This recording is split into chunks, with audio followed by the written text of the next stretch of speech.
Good day everyone. I am John Ray Tagad from Base Electrical Section 2. The basics of financial management.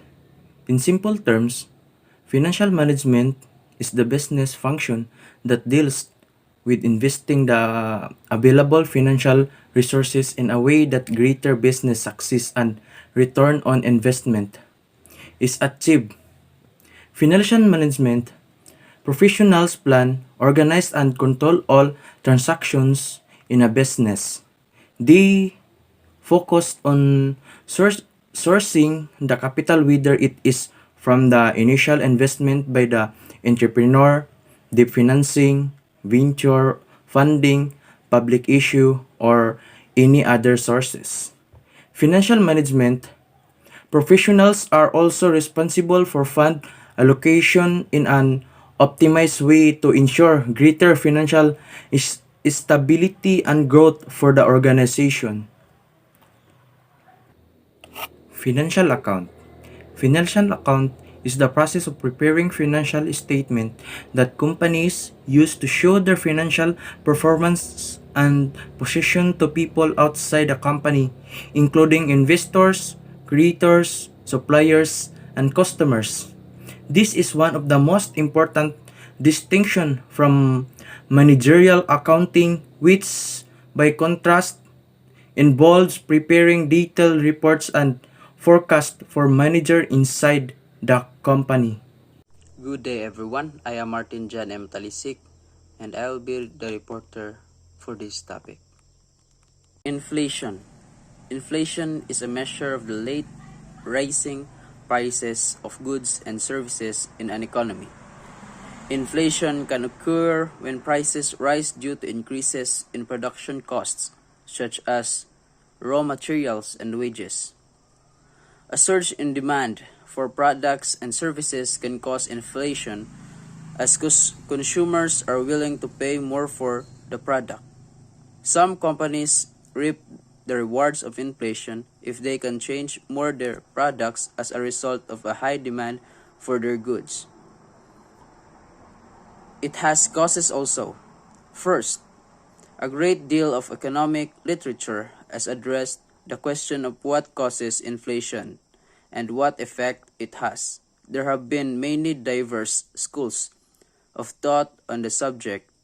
Since the 1920s, this can be divided into two broad groups. It has also effect.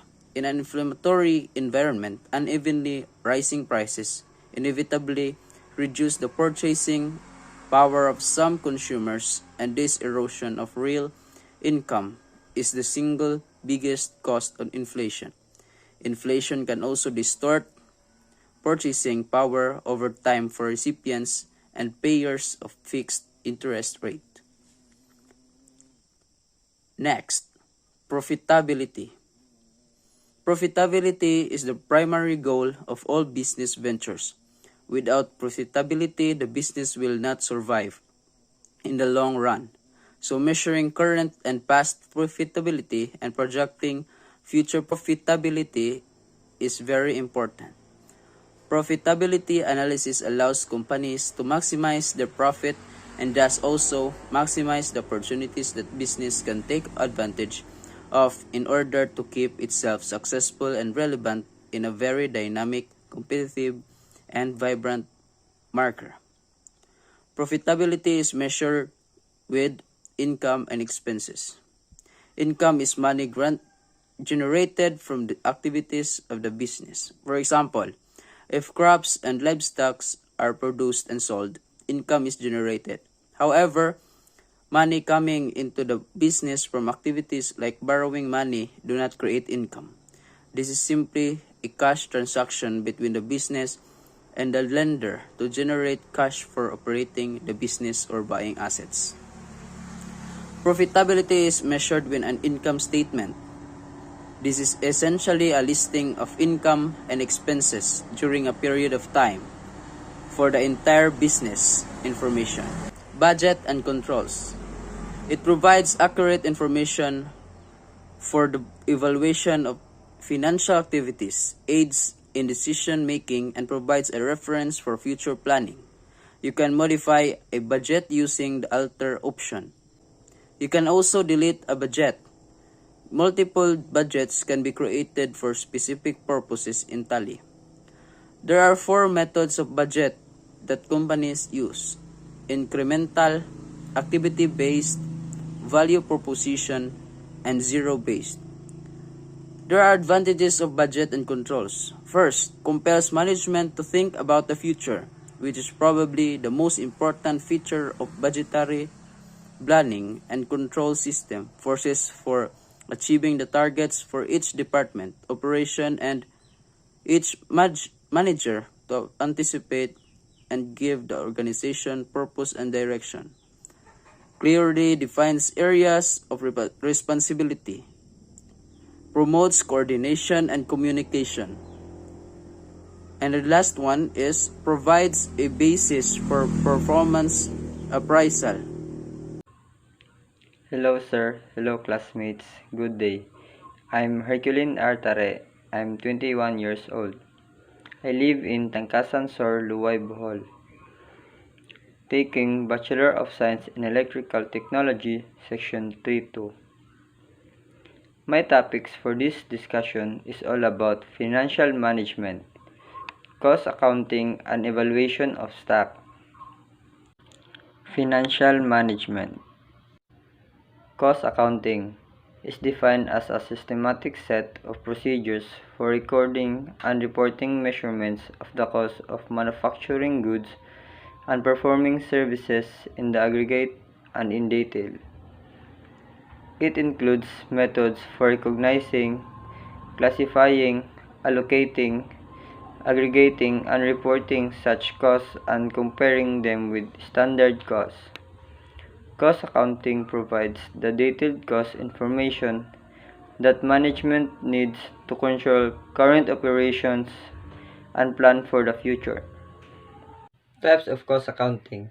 Standard costing. Standard costing assigns standard cost rather than actual cost to its cost of goods sold and inventory. The standard costs are based on the efficient use of labor and materials to produce the good or service under standard operating conditions. Activity-based costing identifies over costs from each department and assigns them to specific cost objects, such as goods or services.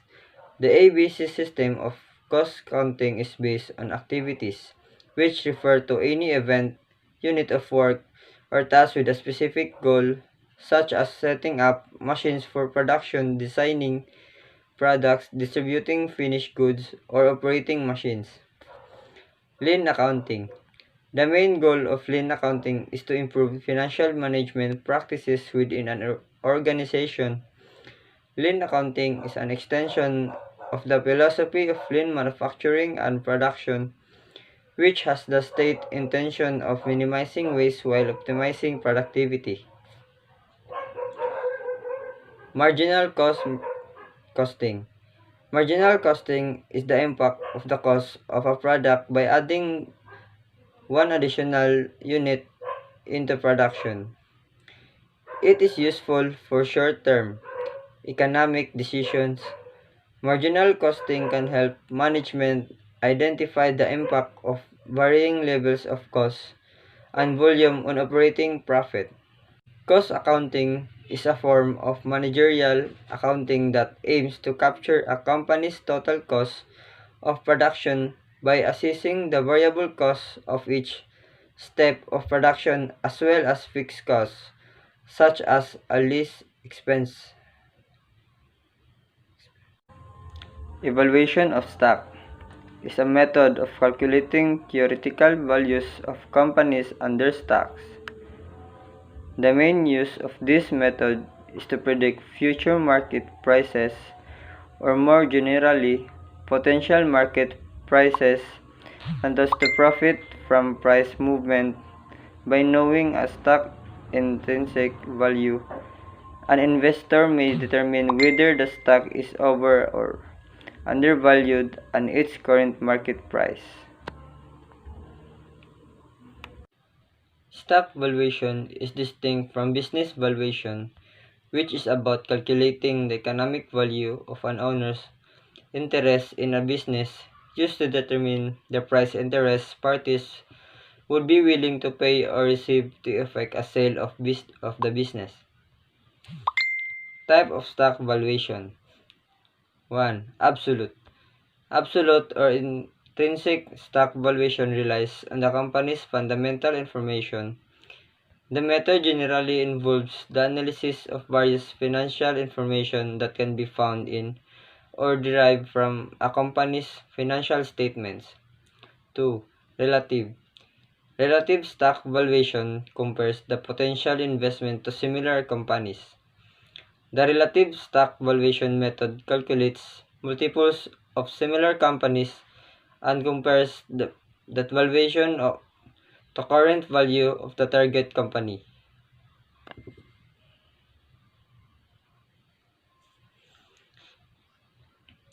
Stock valuation is important because it can be used to identify whether a stock is overvalued, undervalued, or is at market price. Investing in a company that is overvalued provides a huge downside risk, whereas investing in a company that is undervalued can be significantly reduce the risk. Good day everyone, I am Angelo Sivkat of BS Electrical Technology, 3rd year, Section 2, and I am here to report the subtopic of financial management, which is allocation overheads, standard costing, and marginal costing. We all know that financial management means planning, organizing, directing, and controlling the financial activities such as procurement and utilization of funds of the enterprise. It also means applying general management principles to financial resources of the enterprise. The objectives of financial management is number 1.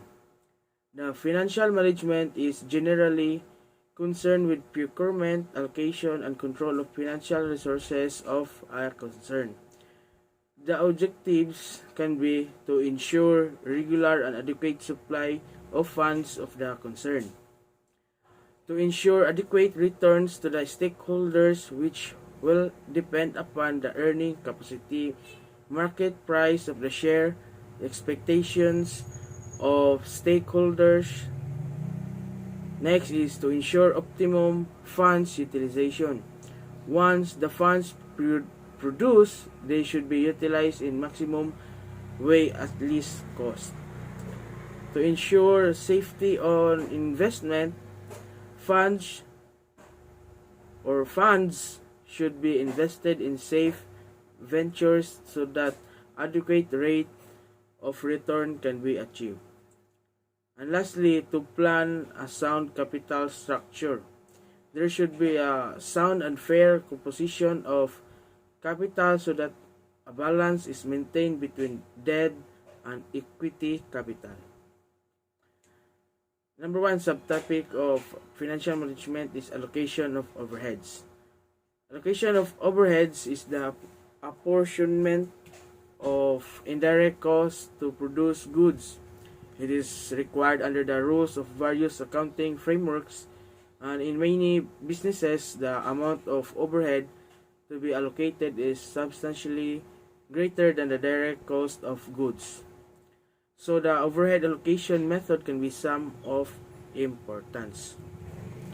To allocate overhead cost, an overhead rate is applied to the direct cost tied to the production by spreading or allocating the overhead cost based on specific measures.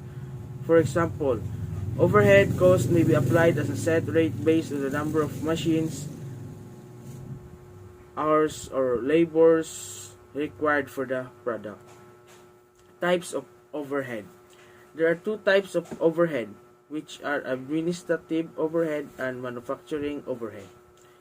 Administrative overhead includes those costs not involved in the development or production of goods or services, such as the cost of front office administrations and skills. And this is essentially all overhead that is not included in manufacturing overhead. And manufacturing overhead is the cost that a factory incurs other than direct costs. You need to allocate the cost of manufacturing overhead to any inventory items that are classified as work in process or finished goods. Overhead is not allocated to raw materials inventory since the operation giving rise to the overhead cost only impact work in process and finished goods inventory. There are three overhead allocation methods. One is simple plant-wide factory overhead rate, multiple production department overhead rates, and lastly, activity-based costing. Simple plant-wide factory overhead rate. The plant-wide overhead rate is a single overhead rate that a company uses to allocate all of its manufacturing overhead cost to products or cost objects. It is most commonly used in smaller entities with simple cost structures. Using a plant-wide overhead rate is acceptable in the following circumstances. The total amount of overhead to be allocated is so small that using multiple allocation rates to achieve higher level of allocation accuracy is unnecessary.